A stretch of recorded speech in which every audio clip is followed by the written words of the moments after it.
Oo. Hindi naman kami aabot sa punto na to na lahat kami masaya lumalabas. So, ano sir yung clarify? What was the realignment or? No, nagkaintindihan lang kami.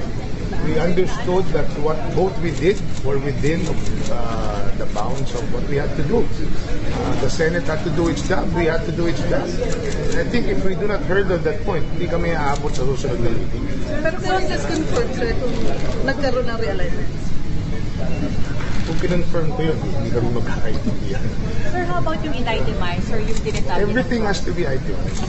Sir, pwedeng sabihin na port-free talaga yung 2019 budget? A budget, according to the Supreme Court, becomes sport-free if everything is itemized. Yun nga yung point namin dito eh. So, if we keep on going, pointing fingers at each other, we defeat the purpose of letting the public know what are the projects to be implemented. And we have come to an agreement to that. So, sir, we can really categorically say that it's sport-free because you itemize the budget.